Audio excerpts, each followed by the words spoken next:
If we want to go to this, it's easy for me to prove, if anyone has knowledge, that what I said is right. Okay? For example, open Bukhari, you will find a hadith that if you find a Jew or a Christian walking down the street, push them to the side. It is well known from what Umar ibn al-Khattab and the Khulafa ar-Rashidin used to implement, that the Jew and Christian was not allowed to ride on a horse when the Muslim is riding on the horse. They will have to walk. Allah, He said in the Quran about the jizya, that fight the people of the book. Allah subhanahu wa ta'ala said, it's in the Quran, fight the people of the book and those who do not believe that what Allah has made lawful as lawful and what Allah has made unlawful as lawful, until they pay the jizya and feel themselves subdued. The purpose of the jizya is to make the Jew and the Christian know that they are inferior and subjugated to Islam.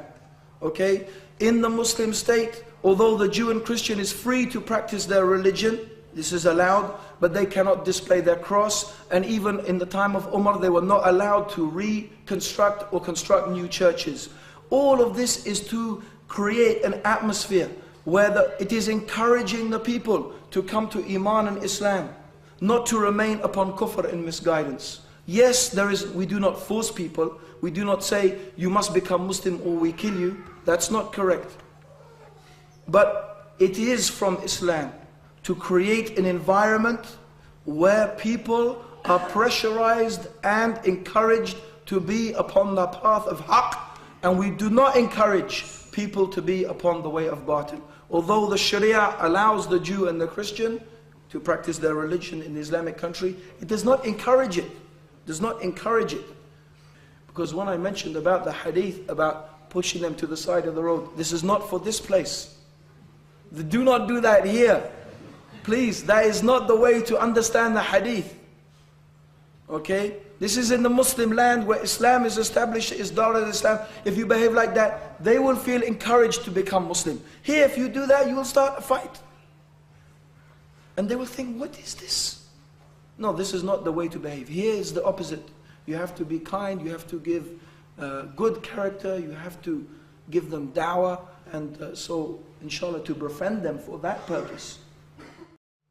Because the basis of Islam is that it is the only deen and the only religion, the only way of life that is acceptable to Allah subhanahu wa ta'ala.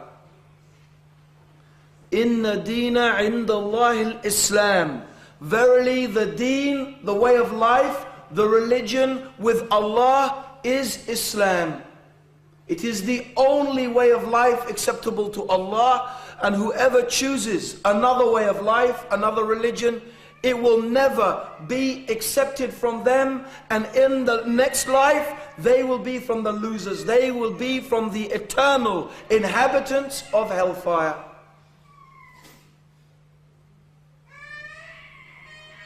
So it is impossible for a Muslim to believe in the unity of religions. Indeed, whoever claims that the Jew and the Christian are our brethren in faith has without doubt made a statement of clear kufr, of clear rejection of the most basic verses of the Quran. They have rejected the statement of Allah subhanahu wa ta'ala. And they have not understood this deen.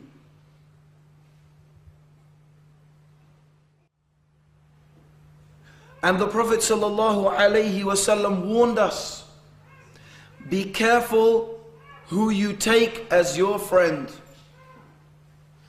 because you will take your deen from your friend. You will take your religion, you will take your way of life from your friend.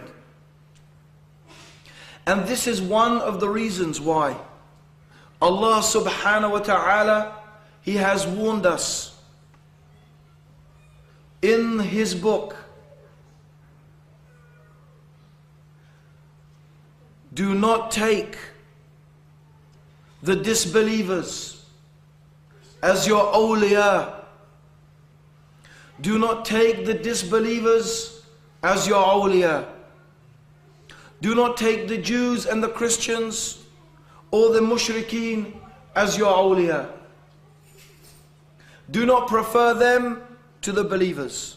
Do not prefer their company to the company of the believers. Do not take them as your, and what is the word awliya? What does it mean? It has a meaning of friendship, close friendship. It has the meaning of your advisor, your protector.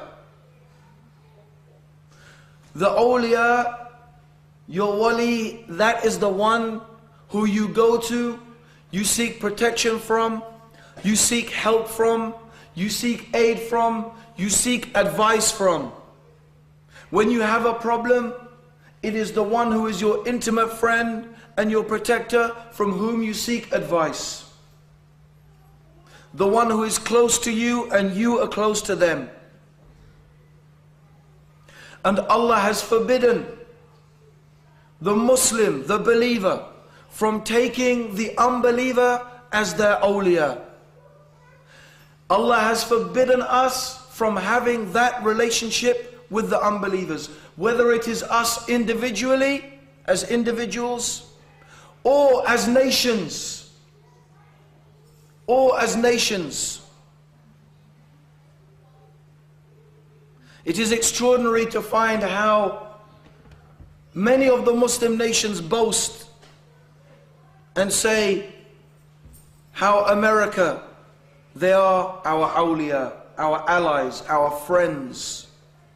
How Britain, France, Germany and Australia and other countries, they are our friends and our allies.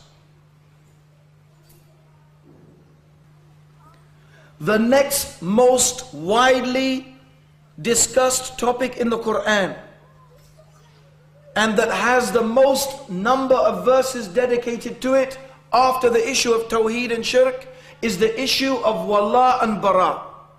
The issue of who we should be allied to and who we should be at enmity with. Who are our friends and who are our enemies.